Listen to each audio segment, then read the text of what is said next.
Hey guys, what's up?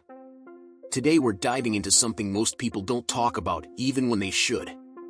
We're breaking down the top 10 female weaknesses every man should know, delivered through the lens of Stoicism. Now, before you go labeling this as offensive or manipulative, hold up. This isn't about tearing women down, it's about seeing patterns and triggers so you can stay grounded, level-headed, and connected. It's about clarity, not chaos. Real clarity for men who want to step up, stay sharp, and have more authentic relationships. So let's cut the fluff and get into it. First, vulnerability is a weakness women share with men, but it shows up differently. They seek validation in subtle, emotionally rich ways. It's not about empty compliments. That's empty, and you know it. It's deeper, it's about feeling seen, heard, understood. When she recounts her day, maybe that shitty meeting or the awkward conversation with a friend, it's not just information.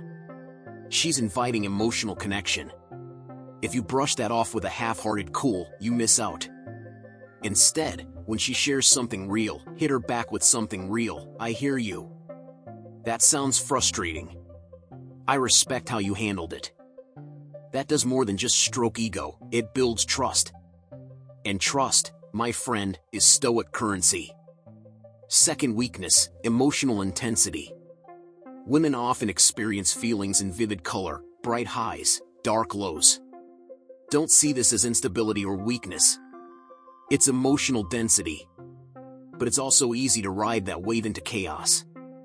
Your job isn't to navigate the storm for her. It's to be the lighthouse.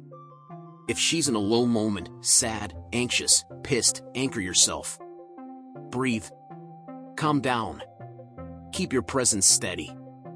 No grand fixes, no dramatic love speeches. Just ground.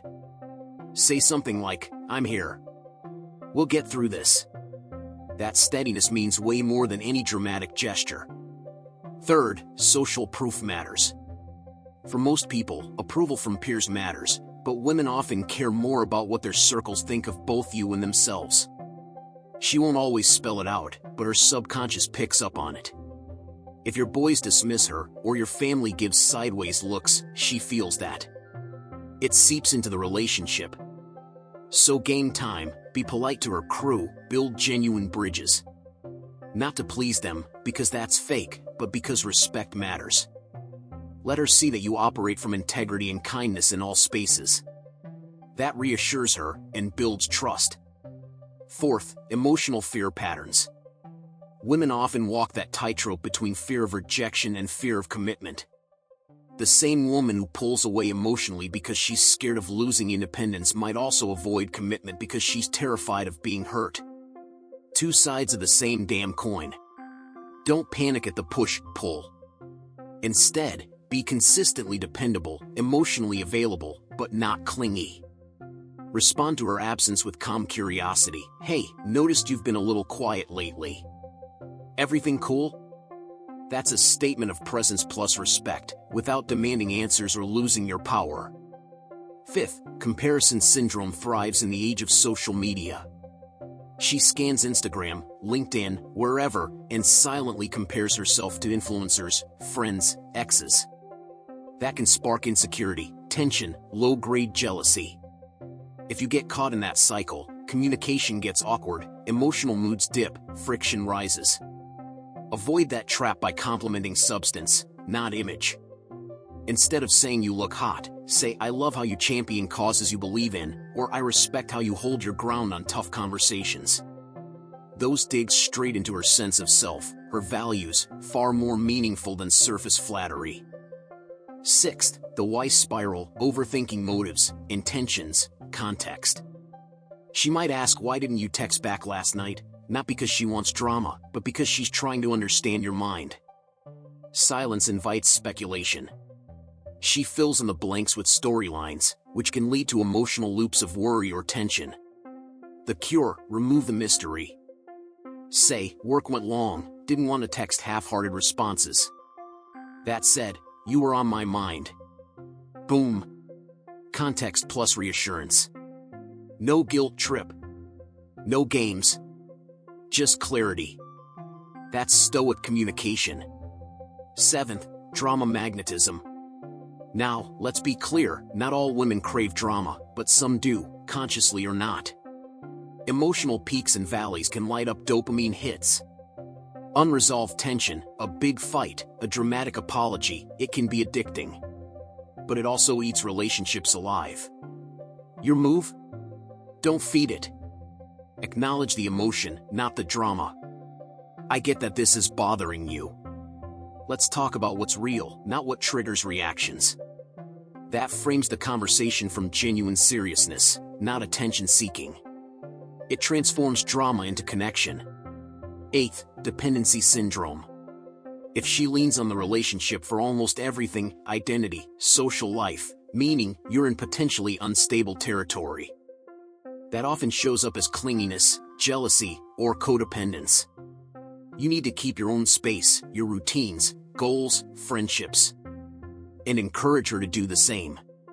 You ever wanted to take up that hobby again? Go for it. Independence is attractive.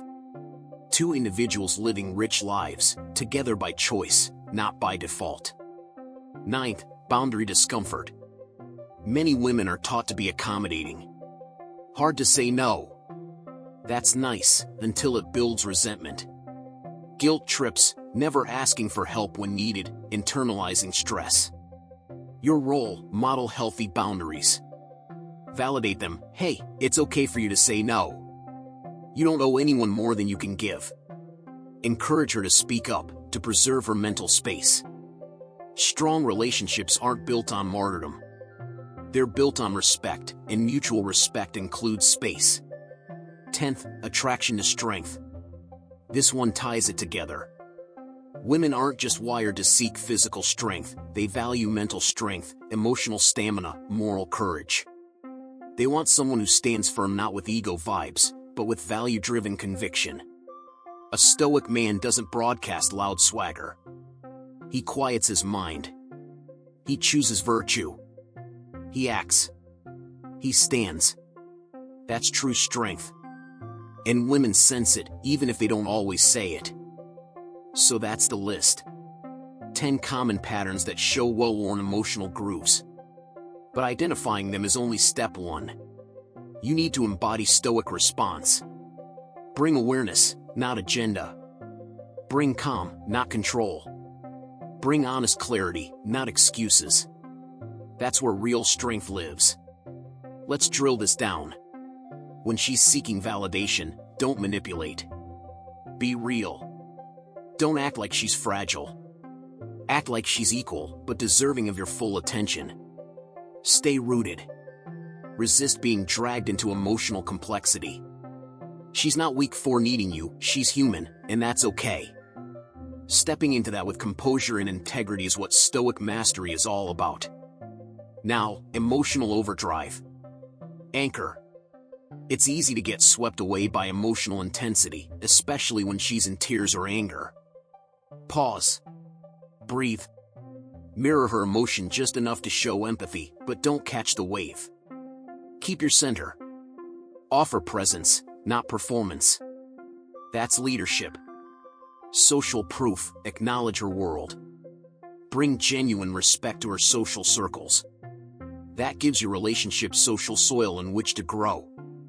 You don't need to please them, you need to respect. That's huge. Commitment and rejection fears, presence over pressure. Say the quiet things, I'm always down to see you. No rush. She'll feel it. Not clingy. Not elusive. You just are. That's powerful. Comparison, combat that inner critic. Be your mirror of substance and strengths. Value personality. Validate character. That's resilience. Why spiral? Truth is an anchor. Say the thing. No dodgy silence. I didn't text because I was grinding. That said, you're important. See how that diffuses the fog? Drama, transform tension into purpose. Shift from emotional cycling to focused talk. It kills drama while you build connection. Dependency, encourage world building. Independence is a gift, not selfish. And men who let their partners be full people. Those are partnership alchemists. Boundaries, normalize them. Real growth only happens when we respect each other's limits. Boundaries are not barriers, they're guidelines for healthy connection. Strength, lead with virtue, not force. Quiet conviction over flashy bravado. Principles talk loudest when you don't speak them. That's magnetic. So what's the action here? First, they see these patterns. Once you do, you're no longer a passenger. You're the navigator. Second, respond with stoic virtue, calm, clarity, compassion, consistency. Third, communicate directly. No games. No passive-aggressive frustrations. Say how you feel. Ask what she needs. Be open to talk. Speak in facts and feelings. And fourth, grow together. This isn't about playing expert or being perfect. It's about building value-based intimacy. Work, win, fail, evolve, side by side. Maybe you're watching this thinking, hey, that feels like pointing at flaws. Well, if stones didn't cast shadows, there'd be no light. Recognizing patterns isn't blame. It's power. It's context. It's knowing the terrain so you can navigate with precision. You don't manipulate. You elevate. You're not controlling, you're intuitive. You're not distant, you're deeply present. Let me ask you this as we wrap up. Which of these 10 hit close to home? Which pattern is showing in your relationships, either hers or even yours? Drop it in the comments below. Got a story about turning drama into connection or comparison into growth?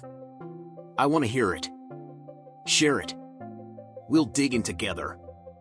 And hey, if you're digging style, clarity, direct truth delivered with a stoic backbone, make sure to hit subscribe. We're cutting through the noise. We're building something real. No fluff. Just raw standards. You in? Peace, strength, and clarity to you, brother. Stay grounded. Stay present. Stay stoic. I'll catch you in the next one.